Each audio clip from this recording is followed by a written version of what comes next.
पुण्यातील कुख्यात घायवळ टोळीला मोठा धक्का. मोका गुन्ह्यातील 2 फरार आरोपी एलसीबीच्या जाळ्यात.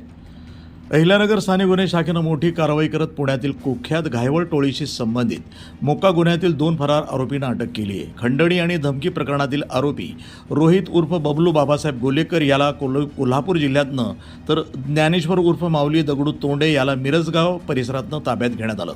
खर्डा येथील एका व्यक्तीकडे 20 लाख रुपयांची खंडणी मागून जिवे मारण्याची धमकी दिली या प्रकरणी रोहित गोलेकर विरुद्ध गुन्हा दाखल करण्यात आला होता. तपासादरम्यान तांत्रिक विश्लेषण आणि गुप्त माहितीच्या आधारे स्थानिक गुन्हे शाखेच्या पथकानं दोन्ही आरोपींना पकडले. रोहित गोलेकर याच्याविरुद्ध 7 तर ज्ञानेश्वर तोंडे याच्याविरुद्ध 6 गंभीर गुन्हे दाखल असून दोघेही पुण्यातील कुख्यात घायवळ टोळीशी संबंधित असल्याचं तपासामध्ये निष्पन्न झालंय.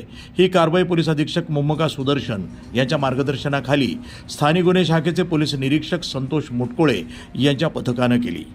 वृत्तसंपादन विभाग, न्यूज टुडे 24, अहिल्यानगर.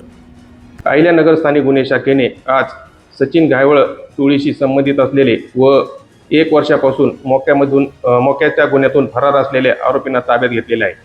आरोपी क्रमांक 1 रोहित उर्फ बबलू बाबासाहेब गोलेकर, वय 27 वर्षे, राहणार खर्डा, हा वारजे माळीवाडा व कोथरूड पोलीस स्टेशन येथील मोक्यामध्ये 1 वर्षापासून पाहिजे असलेला आरोपी होता.